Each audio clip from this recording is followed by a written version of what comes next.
Hi hello everyone, welcome back to ధృతి diaries. So మనమైతే ఈరోజైతే ఒక మంచి చారిత్రకమైన అంశం గురించి అయితే తెలుసుకోబోతున్నామండి.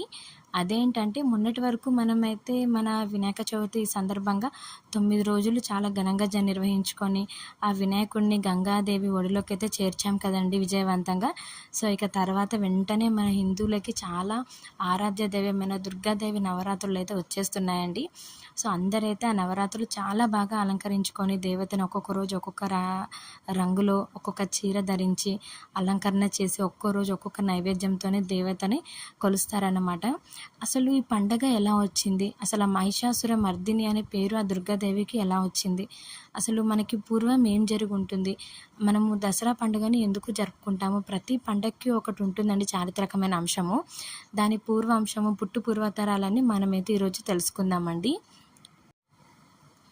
అయితే మనకి పూర్వము అంటే ప్రాచీన కాలంలో మహిషాసురుడు అనే రాక్షసుడు ఉండేవాడనమాట. అతను ఏం చేశాడంటే ఎలాగైనా సరే రాక్షసులకి దేవతలకి ఎలాగో తెలుసు కదండి, వైరం అనేది ఉంటుంది. ఇద్దరు వ్యతిరేకం కాబట్టి మంచి గెలవాలి చెడు గెలవాలని చెప్పి ఇద్దరు కూడా పోటీ చేశారు. దాని గురించి కూడా పెద్ద ఒక చారిత్రకమైన అంశం ఉందన్నమాట. దాని గురించి మనము మళ్ళీ ఎప్పుడైనా మన ఛానల్లో నేను ఆ వీడియో అప్లోడ్ చేస్తానండి. మన దేవతలు ఎందుకు గెలిచారు, రాక్షసులు ఎలా ఓడిపోయారు అనే దాని గురించి. ఇక మనమైతే మహిషాసురుడైన రాక్షసుడు ఘోరమైన తపస్సు చేస్తాడనమాట. కొన్ని వేల సంవత్సరాలు తపస్సు చేస్తాడు. దానికి ముగ్ధుడైన మన బ్రహ్మ ఏం చేస్తాడనంటే, బ్రహ్మదేవుడు మహిషాసురుడు నీకు ఏం వరం కావాలో కోరుకోమని అడుగుతాడనమాట. అప్పుడు మహిషాసురుడు తెలివిగా ఏం చేస్తాడనంటే, మొదలైతే నాకు ఈ ప్రపంచాన్ని ఏలే శక్తినివ్వు తండ్రి, నేను ఈ ఇంద్రుని స్థలంని నేను ఆక్రమించాలనుకుంటున్నాను అని చెప్పేసి అడుగుతాడనమాట. అప్పుడు బ్రహ్మదేవుడు అలా కుదరదు అని చెప్తాడనమాట. లేదు ఇంకో వరం కోరుకోమని అనగా, నేను అమరుడిని కావాలి అంటే నాకు అసలు చావు అనేది ఉండకూడదు, నాకు మరణం అనేది ఉండకూడదు, నేను ఎప్పుడు జీవిస్తూ ఉండాలని వరమని కోరుతాడనమాట. అది అసలు జరగని పని మహిషాసుర. మనిషి అన్నాక పుట్టక తప్పదు గిట్టక తప్పదు, అందుకని చెప్పేసి ఆ వరం కూడా నేను ఇవ్వలేను నీకు అని చెప్పేసి సెలవు తీసుకుంటాడు బ్రహ్మదేవుడు. ఇక చివరిగా మహిషాసురుడు ఏమని అడుగుతాడంటే, నాకు ఎలాగో మరణం తప్పదని మీరు అంటున్నారు కదా, ఇక చివరిగా నా కోరిక ఏంటంటే, ఎలాగో స్త్రీ అనేది అబల, స్త్రీ అనేది యుద్ధ భూమికి పనికిరాదు, స్త్రీ అనేది ఏమీ సాధించలేని ఒక స్త్రీ రూపం అని చెప్పేసి నాకు నాకు ఎలాగో నాకు ఆ స్త్రీ నుంచి అంటే ఒక ఆడదాని నుంచి నాకు మరణం అనేది రాదు అని చెప్పేసి నేనైతే అనుకుంటున్నాను. కాబట్టి నాకు ఏ మొగాడి చేతిలో మరణం రాకుండా వరం ఇవ్వమని కోరుకుంటాడనమాట. ఆ రకంగా బ్రహ్మదేవుడు సరే అని చెప్పేసి, నీకు ఏ మగవాడి రూపంలో కానీ ఏ మగవాడు ఎంతటి దేవుడైనా కానీ నిన్ను సంహరించడానికి ఆస్కారం లేదు అని చెప్పేసి ఆ రకంగా వరం ఇస్తాడనమాట. ఇక మహిషాసురుడు ఏం చేస్తాడు, ఇదే పదునుగా తీసుకొని నన్ను ఏ మొగాడు ఎంతటి మొగాడైనా నన్ను గెలవలేడు అని చెప్పేసి ఆడవాళ్ళ మీద ఆధిపత్యం చెలాయించడము, ఘోరమైన నేరాలు అవన్నీ చేయడము, జంతువులతో సహా అందరినీ చంపివేయడము, స్త్రీలను చంపివేయడము, ఇలా మొదలుపెట్టేసి మొత్తం దేవతాలోకం మొత్తం అల్లాకల్లోలం సృష్టించాడనమాట. ఇదంతా చూసి తట్టుకోలేక దేవతలు ప్రజలు వీళ్ళందరూ వెళ్ళి మన త్రిమూర్తులని వేడుకొనగా, అప్పుడు త్రిమూర్తులందరూ కలిసి మనము ఏం చేయలేము, ఎందుకనంటే నేను మహిషాసురునికి వరం ఇచ్చాను, ఏ మగవాడు కానీ నీ మీదికి దండయాత్రకి రాడు, అలాగే మగవాడి చేతిలో నీకు సంహరణ ఉండదని చెప్పేసి నేను వరం ఇచ్చాను. కాబట్టి ఇప్పుడు ఏం చేయాలని ఆలోచిస్తూ ఉండగా ఆ దేవతామూర్తులకు అంటే ఆ త్రిమూర్తులకు ఒక ఆలోచన వస్తుందన్నమాట. మన ముగ్గురికి ఇంతటి శక్తి ఉంది, ప్రపంచాన్ని గెలిచే శక్తి ఉంది, కాబట్టి మనమే ఒక స్త్రీ రూపాన్ని రూపుదిద్దుదాము, మనమే ఒక స్త్రీ రూపాన్ని తయారు చేసి మహిషాసురుడి మీదకి యుద్ధానికి మనమే పంపుదామని చెప్పేసి ఆ బ్రహ్మ విష్ణు మహేశ్వరులు ఈ ముగ్గురు కలిసి నిశ్చయం తీసుకొని దేవతామూర్తులు అందరూ ఒక మాట మీద నిలబడి, మా దగ్గరున్న ఆయుధాలు మా దగ్గరున్న శక్తులన్నీ కలిపి ఆ త్రిమూర్తులు ముఖ్యంగా త్రిమూర్తుల తేజంతో దేవతలందరూ కలిసి ఎలాగో ఆ మహిషాసురుడు మగవాడి చేతిలో సంహరించబడడు కాబట్టి కనీసం ఆడదాని చేతిలోనైనా సంహరించబడాలి అని చెప్పేసి ఒక స్త్రీ రూపాన్ని రూపుదిద్దడం అనేది జరుగుతుందన్నమాట. ఆ స్టోరీ ఏంటనేది మనం ఇప్పుడు తెలుసుకుందామండి. అనేది హిందువుల ముఖ్యమైన పండుగ అండి. ఇది ఆశ్వయుజ శుద్ధ పాడ్యం నుండి ఆశ్వయుజ శుద్ధ నవమి వరకు 9 రోజుల దేవి నవరాత్రులను మనం నిర్వహించుకుంటామండి. 10వ రోజు మన విజయదశమితో కలిసి మనం దసరా అని అంటామన్నమాట. ఇది ముఖ్యంగా శక్తి ఆరాధనకు ప్రాధాన్యత ఇచ్చే పండుగ అనమాట. మనకి స్త్రీ రూపము దేవత అంటే శక్తే కదండి. అందుకని ఈ పండుగను మనము నవరాత్రి ఉత్సవాలని చెప్పేసి అయితే శరన్నవరాత్రి అని అంటారు. మరి శరన్నవరాత్రి అని ఎందుకు అంటారంటే శరదృతువు ఆరంభంలో వస్తుంది కదండీ మనకిది. అంటే చలికాలము ఆరంభంలో వస్తుంది కాబట్టి శిశిర ఋతువు ఆరంభంలో వస్తుంది కాబట్టి మనం దీనిని శరన్నవరాత్రి ఉత్సవాలని పిలుస్తామన్నమాట. మనం పండుగకి మొదటి 3 రోజులు అంటే 9 రోజులు ఉంటుంది కదండీ మనకి దేవి నవరాత్రులు. ఆ దేవి నవరాత్రుల 9 రోజులలో మొదటి 3 రోజులు మాత్రము పార్వతీదేవికి అలంకరణ చేశారనమాట, పార్వతీదేవి రూపంలో. తర్వాత 3 రోజులు లక్ష్మీదేవికి అలంకరణ చేశారు. తర్వాత 3 రోజులు సరస్వతీదేవికి పూజలు నిర్వహిస్తారనమాట. అలాగే ఈ 9 రోజులు నవరాత్రి ఉత్సవాలలో ముఖ్యంగా బొమ్మల కొలువు పెట్టడం ఒక ఆనవాయితీ అనమాట. ఆలయాలలో అయితే మన దేవాలయాల్లో తెలుసు కదండి, ముఖ్యంగా మన విజయవాడ కనకదుర్గమ్మ దేవాలయంలో అయితే చాలా ఘనంగా నిర్వహిస్తారనమాట. ఆ రోజు అంటే ఒక్కొక్క రోజు అమ్మవారికి ఒక్కొక్క రోజు ఒక్కొక్క అలంకరణ చేస్తారనమాట. ఇక మనము 10వ రోజు మనము పండుగను విజయదశమిగా జరుపుకుంటామన్నమాట. ఇక తెలుగువారు దసరాని 10 రోజులు జరుపుకుంటారు, తెలిసిందే కదండి. ముందు మన నవరాత్రుల దుర్గా పూజ చేస్తామన్నమాట. అలాగే విజయదశమి రోజున చరిత్ర ప్రకారం మీకు అందరికీ తెలిసిందే కదండి, రాముడు రావణుని పైన గెలిచిన సందర్భమే కాక మన పాండవులు కూడా వనవాసం వెళ్తూ వాళ్ళ వాళ్ళ ఆయుధాలను జమ్మి చెట్టు మీద వదిలేసి వెళ్తారనమాట. అలాగా మనకి తిరిగి వచ్చేటప్పుడు జమ్మి చెట్టు మించి విజయదశమి రోజే ఆ ఆయుధాలు తీయడం జరుగుతుందనమాట. అందుకని మన విజయదశమి రోజు ఆ జమ్మి చెట్టు కూడా పూజ చేయడం జరుగుతుంది. అలాగే ఆ జమ్మి ఆకులను మన ఇంటికి తీసుకొచ్చుకొని మన బంగారం పెట్టుకునే స్థలంలో లేదా మన ఇంట్లో దేవుని గదిలో, అలాగే మన ఇంట్లో పెద్దవాళ్ళు ఉంటే వాళ్ళకి ఇచ్చి ఆశీర్వాదం తీసుకోవడం అనేది మన హిందూ సంప్రదాయంలో ఆనవాయితీగా వస్తుంది కదండి. సో ఇలా మంచి సాధించిన విజయానికి గుర్తుగా మనం ఈ పండుగను జరుపుకుంటాం అనమాట. అంతే కదండి, ఆ దేవి మాత చెడు మీద మనం మంచిగా గెలిచింది కదండి. ఎప్పుడైనా అంతేనండి, అధర్మం అసలు గెలవదు, ధర్మం అనేది గెలుస్తుంది. సో ఈ రకంగా 10 రోజుల పాటు దీన్ని మనం జరుపుకుంటాం అనమాట సంతోషంగా. మనమైతే ముందు దసరాకి ముందైతే నవరాత్రులు మనము దుర్గాదేవిని పూజించడం జరుగుతుంది వివిధ రకాల అలంకరణతోని. ఇక మనము ఈ 10వ రోజు ప్రజలందరూ సంతోషంగా విజయదశమి జరుపుకుంటారన్నమాట. అసలు ఆ స్టోరీ ఏం జరుగుంటుంది అనేది నేను మీతో ఇప్పుడు చెప్పాలనుకుంటున్నానండి. బ్రహ్మదేవుని వరాల వలన గర్వితుడైన, అంటే చాలా గర్వం ఉండేదన్నమాట ఆ రాక్షసునికి. ఆ రాక్షసుని పేరు మహిషాసురుడు. అతడు దేవతలతో ఘోరమైన యుద్ధం చేసి వారిని ఓడించి ఇంద్రుడు అనే మన దేవతల రాజు తెలిసిందే కదండి, ఇంద్రుని పదవిని చేపట్టాలని చెప్పేసి చాలా రకాలుగా ప్రయత్నం చేసి దేవేంద్రుడు త్రిమూర్తులతో మొరపెట్టుకోగా మన దేవేంద్రుడు కూడా వెళ్ళి ఇట్లా మన రాక్షసుడు అనేవాడు మన పదవిని తీసుకోవడానికి చాలా ప్రయత్నాలు చేస్తున్నాడని చెప్పేసి మొరపెట్టుకుంటాడనమాట త్రిమూర్తులతో, మన బ్రహ్మ విష్ణు మహేశ్వరులతో కలిసి వెళ్ళి.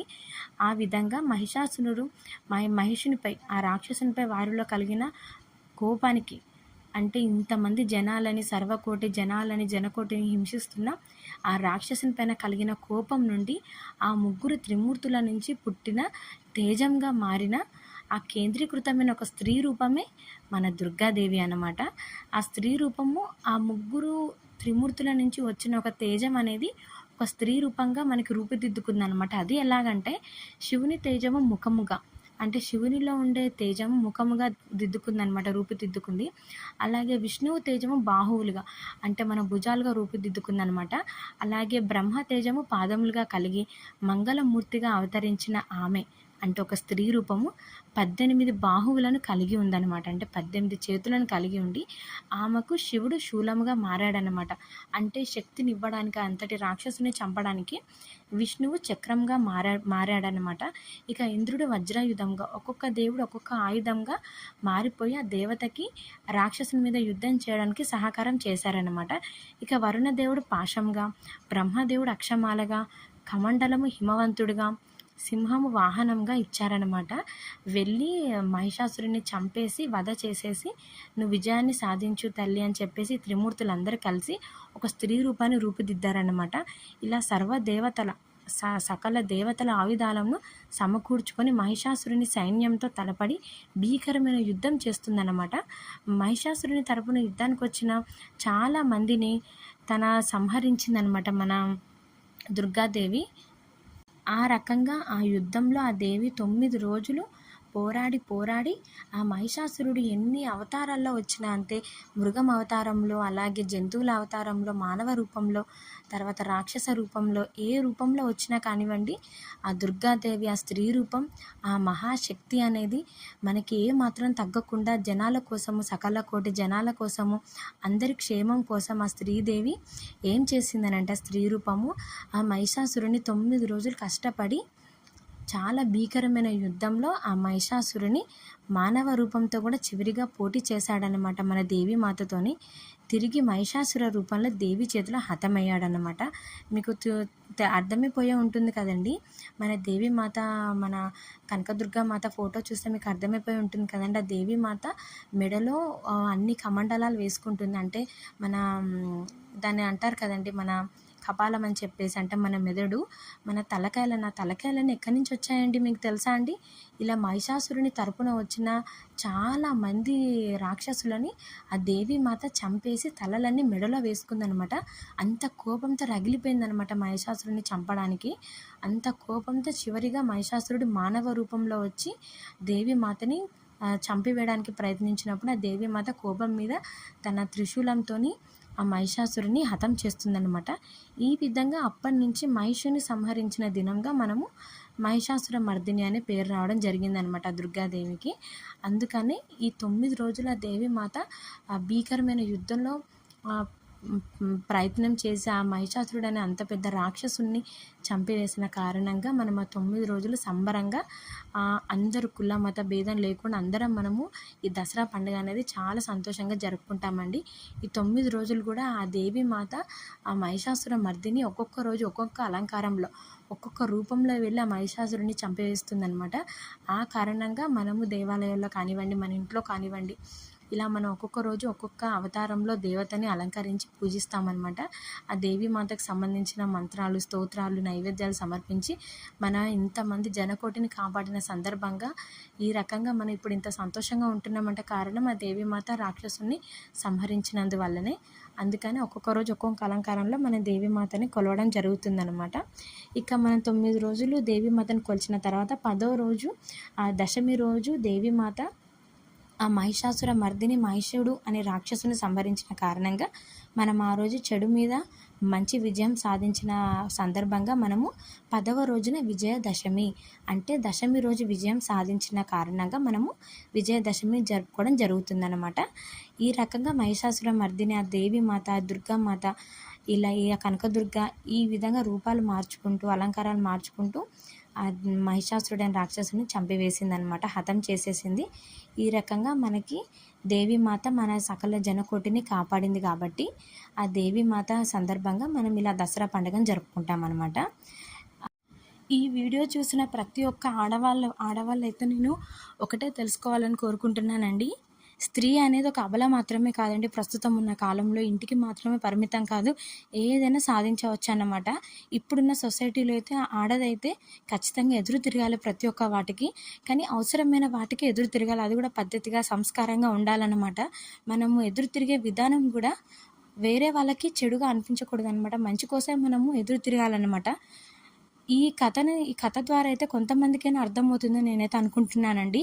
ఎందుకంటే అంత పెద్ద రాక్షసుని కూడా ఒక ఆడది, అంటే ఆ దేవి మాత అంత గొప్ప శక్తులతో కూడా అంత పెద్ద రాక్షసుని 9 రోజులు పోటీ చేసి 9 రోజులు కష్టపడి పెద్ద భీకరమైన యుద్ధంలో 10వ రోజు ఓడించిందండి. దాన్ని బట్టి ఏమర్థమవుతుంది మీ అందరికీ? ఒక్కో రోజు కాదు, రెండో రోజు కాదు, ఎప్పటికైనా మనం అనుకుంటే మాత్రం స్త్రీ అనేది ఖచ్చితంగా సాధిస్తుందన్నమాట ఏదైనా ఒకటి. మగవాడే కాదండి, పురుషుడు మాత్రమే కాదు, స్త్రీ కూడా అనుకునేది ఖచ్చితంగా సాధించి తీరుతుంది. కాకపోతే మనమే సపోర్ట్ చేసుకోవాలన్నమాట. మనకి విల్ పవర్ అనేది మనకి మెయిన్ వెపన్ అనమాట సాధించడానికి.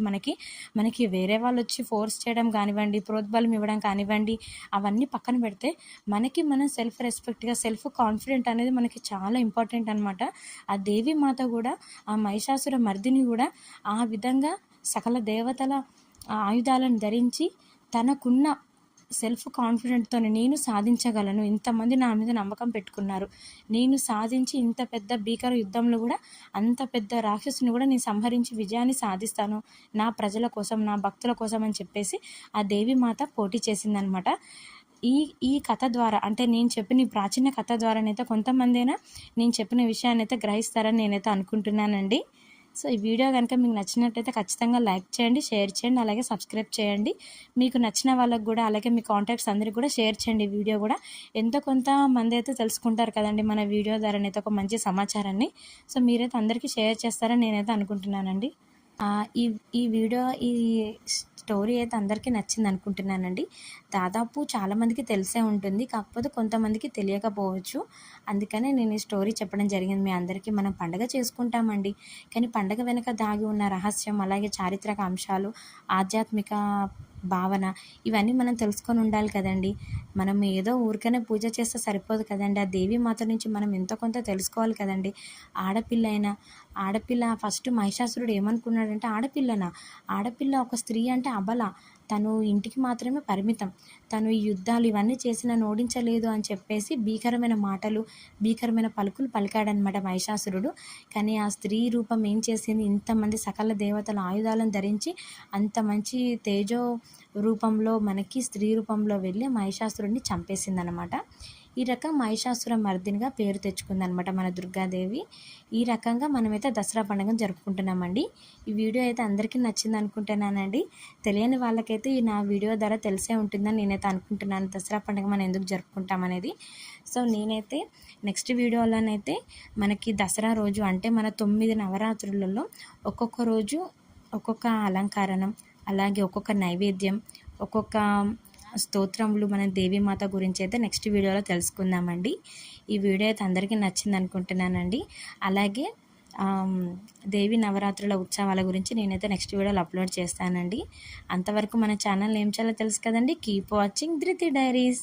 ఈ వీడియో నచ్చిన వాళ్ళు ఏం చేయాలో తెలుసు కదా. Please do like, share and subscribe my channel. Bye bye.